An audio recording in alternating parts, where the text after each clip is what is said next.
విధాలుగా ఇష్టమైతే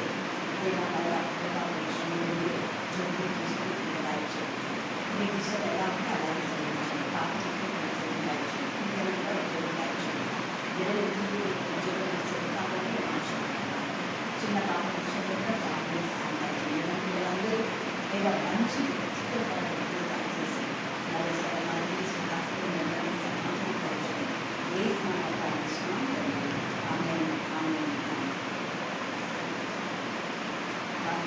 చేసి చేస్తున్న యూదా మతానికి సంబంధించిన ఈ వ్యక్తి ఎఫెసునకు వచ్చాడు. ఎఫెసునకు వచ్చి యూదా మతంలో తాను నేర్చుకున్న సిద్ధాంతాలను, అలాగనే యూదులు అంటే బ్యాప్టిజం ఇచ్చు యోహాను ద్వారా బ్యాప్టిజం తీసుకున్నారు.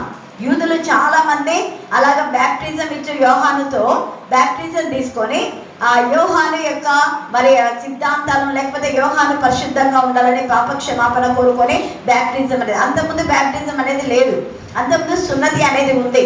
అంతవరకు వీరు ఈ యోహాను బాప్టిజం వరకైతే కొంచెం ఒప్పుకునే వాళ్ళుగా ఉన్నారు, కానీ యేసు ప్రభుని అంగీకరించే వాళ్ళుగా కాదు. అలాగా ఈ విధానంలో ఇతను అనుభూతి పొంది యేసు ప్రభుల వారి యొక్క విషయంలో సరిగా తెలియక మరి యూదుల సంబంధమైన విషయాల్లో బ్యాప్టిజం ఇచ్చు యోహాను యొక్క బోధనలో బాగా నిష్ఠాతుడు, లేకపోతే గ్రంథాలు చాలా చదివాడు. ఇతను ఒక మంచి విద్వాంసుడు, చాలా ప్రావీణ్యుడు, ఎన్నో డిగ్రీలు ఉంటాయి ఆయనకు. ఇక్కడ ప్రవీణుడు అని అంటే మనము ప్రవీణుడై ఉన్నాడు అంటే విద్వాంసుడును లేఖనముల యందు రెండు విధానంలో, అంటే ఉన్నత విద్యలు చదవడమే కాకుండా లేఖన సంబంధమైన బుక్స్ ఎన్నో పఠించినాడు. అయితే అకుల్లో ప్రిస్కిలాల గురించి వాళ్ళు విద్వాంసులు అనే మాట వాళ్ళకి లేదు, వాళ్ళకు రాయబడలా. కానీ ఇతను ఎంత విద్వాంసుడైనా, మనం ఎంత డాక్టరేట్ చేసినా, ఎన్ని మరి బిషప్ అయినా ఎవరైనా కూడా యేసుని గురించి సరిగా లేదా పరిశుద్ధాత్మ గురించి తెలుసుకోకపోతే అన్ని వేస్టే. అన్నీ ఎలాగా ఉన్నాయంటే బుక్కవాని తైలంలో చచ్చిన పడితే ఏమవుతుంది, అంత చచ్చిన వాసన అలాగా అన్నమాట. అంటే ఇంకా ఏం ప్రయాసం ఉండగా లేదు. తండ్రి అయిన దేవుడు అలా చెప్పాడు, మీరు పాత నిబంధన ఎంత నెరవేర్చినా కూడా యేసు రక్తంలో కడగబడకపోతే యేసు నామంలోనే తండ్రి అయిన దేవుని సన్నిధికి చేరాలి. తండ్రి అయిన దేవునికి సన్నిధికి చేరడమే నిజమైనటువంటి సువార్త, లేదా నిజమైన గాడ్స్ యొక్క విల్, దేవుని యొక్క ప్రణాళిక. మనం దేవునితో సమాధానం పడ్డాం, ఆ సమాధానం పోయింది. ఆ సమాధానం గురించి పౌలు ఇక్కడ బోధించాడు. నేను మొదట సమాధానం గురించి చెప్తే వాడు ఏం చేసినాడంట, చదుమా. నేను మొదట సమాధానం చెప్పినప్పుడు ఎవ్వడు నా పక్షంలో నిలవలేదు, అందరూ నన్ను విడిచిపోయినారు. ఎంత బాధ చూడండి. అందరూ అంటే కొన్ని వేల మంది రక్షణ పొందినారు. పేతురు ద్వారా, పౌలు ద్వారా ఎన్నో ఆత్మల రక్షణ పొందినాయి. కానీ సమాధానం అంటే దేవుడితో సమాధానం ఉంటే పరిశుద్ధంగా ఉండండి, మీ బతుకులు మార్చుకోండి, మీకున్న అక్రమ సంబంధాలు విడిచిపెట్టండి, ఇలాగే నో చెప్పింటాడు. ఇంకా అవి తీసేస్తేనే మీరు దేవుడితో సమాధానం, లేకపోతే సమాధానం ఉండదు అని అంటాడు. మీరంతా మీ యూదా మతంలో ఉన్నటువంటి యూదా మత విధానంలో మీరు ముందుకు రావద్దు అని ఎన్నో చెప్పింటాడు. అవన్నీ చెప్పినప్పుడు వాళ్ళందరూ కూడా వెనక్కి వెళ్ళిపోయినారు. పరిశీల విధానంలో గద్దించాడు, సత్తుకై విధానంలో గద్దించాడు, ప్రధాన మంత్రుల ప్రధాన విధానంలో, ప్రధాన యాజక ధర్మం మీరు చేయటం లేదు, ఇది కాదు యాజకుడు, నిజమైన యాజకుడు యేసయ్యనే, ఇలాగ ఎంత మందిని ఏ విధానంలోనో గద్దించాడు. అందుకే అంటాడు, నేను అందరికీ అందరి వాడనై వాక్యం ప్రకటించినాను అంటాడు. యూదులకు యూదుల వాడుగా ఉన్నాడు, అన్యులకు అన్యుల లాగానే, అంటే అన్యుడు కాకపోయినా అన్యులకు సరిపోయిన విధానంలో వాళ్ళని బాధ పెట్టక మళ్ళీ వాళ్ళు యేసయ్యలో వాళ్ళు ఆత్మీయంగా ఎదిగేలా, ఇలాగ అందరికి అన్ని విధానంలో నేను తగిన వాటిగా వాక్యం చెప్పాను అంటాడు. అలాగే సమాధానం చెప్తే అందరూ వేరైపోయినాట, విడిచిపోయినాట. అయితే నా ద్వారా సువార్త పూర్ణముగా ప్రకటింపబడు నిమిత్తము అన్ని జనులందరూ దాన్ని విని నిమిత్తమును ప్రభువు నా పక్క నుంచి ఏం చేశాడ, బలపరిచినాడు. ఈ అలెగ్జాండర్ కల్చర్ వాడు కూడా అనేక విధాలుగా భేదాలు పెట్టినాడు. పౌలు చెప్పే సమాధానము వినకుండా అందరిలో గ్రూపీగా చేసినాడు. అలాగా ఇదంతా మీరు అదంతా చదువుకోండి, 4వ అధ్యాయం అంతా టైం లేదు. అలాగా అన్ని గ్రూపులు చేస్తే కూడా దేవుడు పౌలు పక్షంగా నిలబడినాడు. ఈ రాత్రి ఇక్కడ అకుల్లా ప్రిస్కిల్లా పక్షంగా నిలబడినందుకే ఈ విద్వాంసుడైన ఈ వ్యక్తి పరిశుద్ధాత్మతో నింపబడిన వ్యక్తి.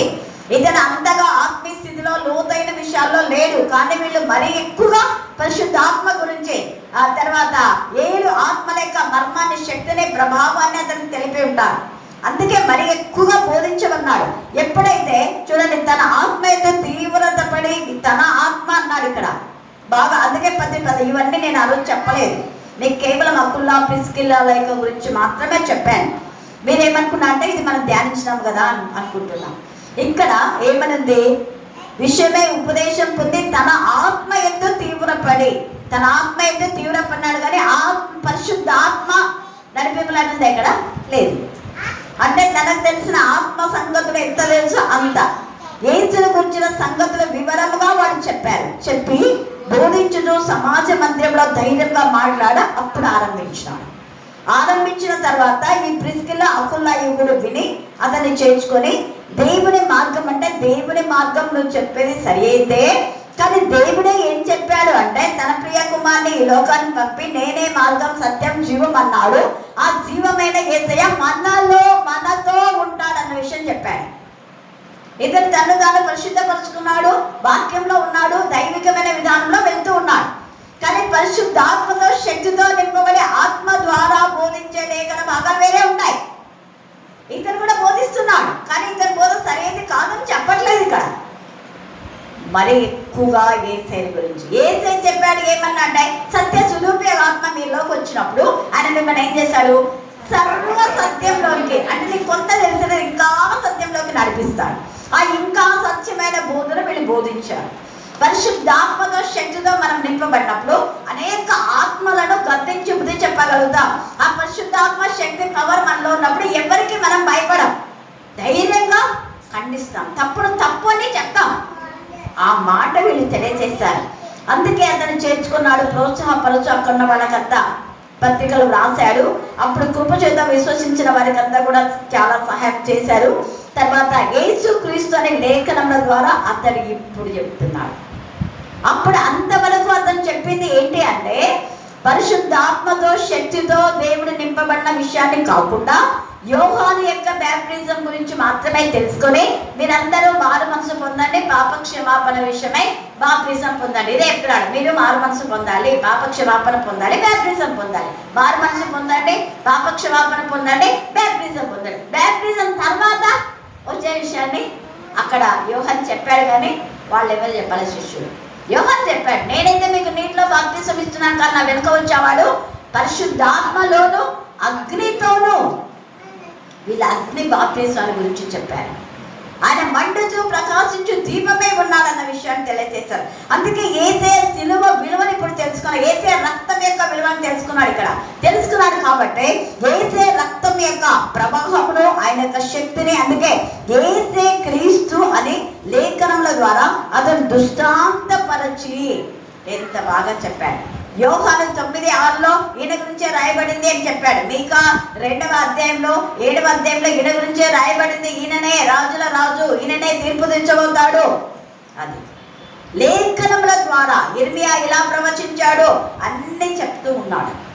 భయంకరమైన తీర్పు రాబోతుంది, మీ బ్రతుకులు మార్చుకోండి అని అక్కడ దృష్టాంతపరిచి యూదుల వాదమును బహిరంగంగా గట్టిగా ఖండించు. ఇది ఈ రాత్రి మన బోధ ఏంటంటే నువ్వు తప్పు తెలిసినప్పుడు గట్టిగా గద్దించాలి, ఖండించాలి. అలాగా లేకపోతే మనం దేవుడి పిల్లలు మనం అనిపించుకో. ఇతను రుచిపరుచుకున్నాడు, నిజంగా దేవుని బిడ్డలని, దేవుని కుమారుడని, నిజంగా పరిశుద్ధాత్మల శక్తితో నింపబడిన యేసయ్య సాక్షిగా, యేసయ్య శిష్యులుగా, యేసయ్య ప్రతినిధులుగా, యేసయ్య సేవకులుగా, దేవుని సేవకులు అనిపించుకునే వాళ్ళు వేరే వాళ్ళు. యూదులు అంటే సమాజ మందిరంలో ఉండేటటువంటి వాళ్ళు, పెద్దలైనా కానీ ఎవరైనా కానీ వాళ్ళు తప్పు చెప్తే ఇక్కడ దేవుని పిల్లలైన వాళ్ళు సరిచేయాలి.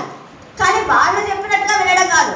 మనలో ఎట్లున్నారు అంటే సేవకులు అంటే సంఘ పెద్దలు ఎవరి, అందుకని మేము వింటిమి, సెక్రటరీ చెప్పా అందుకని వింటిమి. అంటే సెక్రటరీ రక్తం కాల్చి నీకోసమే ప్రాణం పణంగా పెట్టింది, సెక్రటరీ ట్రెజరరా సంఘ పెద్దలా వాళ్ళు చెప్పినట్టు వింటావా? ఆ మాట అనడానికల్లా సిగ్గు అనిపించదా అనిపిస్తుంది నాకు. దేవుడు మనల్ని ఎన్నుకుంది, ఆయన చెప్పినట్టు వినడానిక, ఎవరో చెప్పినట్టు వినడానిక? మీరే చెప్పాలా? ఆయన చెప్పాడు. త్వరగా మళ్ళీ చెప్పాలా? మళ్ళీ చెప్పాలా? ఇక్కడ దేవుడు చెప్పినట్టు ఈయన చెప్తున్నాడు. మీరు యూదులు కావచ్చు, మీరు పెద్దలు కావచ్చు, మీరు యాజకులు కావచ్చు, మీరు పరిచయాలు కావచ్చు, మీరు సర్దుబాటు గారు మాట వింటే డజంట్ మ్యాటర్, నాకు అవసరం లేదు. నేను చెప్పేది ఇది, మీ ఇష్టం. వింటారా? వినండి, వినకపోతే మీ ఇష్టం. మీరు చెప్పేది తప్పు అని ఖండించారు. మీరు చెప్తున్న బోధ తప్పు, అది సరైనది కాదు. అందుకని గట్టిగా ఖండించుచూ వచ్చాను. ఆత్మ సంబంధులైన వారు ఇలా చేస్తారా అనేసి మాట్లాడి ఉంటాడు. అందుకే ఖండించడానికి, గద్దించడానికి, బుద్ధి చెప్పడానికి సరైన లేఖన భాగాలు దైవ సేవకులు చేయాలి. ఖండించడం అంటే తప్పును ఖండించడమే కానీ మంచిని ఖండించడం కాదు. మనల్ని ఖండించడం అంటే వాక్యం చెప్పే వాళ్ళు చెప్పకుండా, ప్రాణం చేసే వాళ్ళు చేయకుండా, సాక్ష్యం చెప్పే వాళ్ళు చెప్పకుండా మైకులు బంద్ చేసేది ఖండించడం కాదు. అది కాదు. అలా చేస్తుంటే నువ్వు అపవాదికి సమీపస్తులుగా ఉన్నావు అని అర్థం. అపవాది క్రియలకు మనము సమీపస్తులుగా ఉండకూడదు. పౌలు అలాగా చెప్పాడు కాబట్టి, వాళ్ళ తప్పును బయట పెట్టాడు కాబట్టి వాళ్ళు పౌలును కొట్టారు. ఇక్కడ చెప్పొద్దు అన్నారు. అసలు ఆ నామం ఎత్తొద్దు అన్నారు. మీరు ఎత్తొద్దు అంటే నేను ఎత్తకుండా ఉండాలా? పేతురు కూడా అంటాడు, మీరు చెప్పొద్దంటే మేము చెప్పకుండా ఉంటామా? మేము నామం గురించి మరణంకైనా మేము వెనకాలము. హల్లెలూయా, హల్లెలూయా, హల్లెలూయా. అందుకే ఇక్కడ కూడా మనం చూస్తే అపోస్తలుల అన్ని జనులలో ఎంతమంది మార్చబడినారు.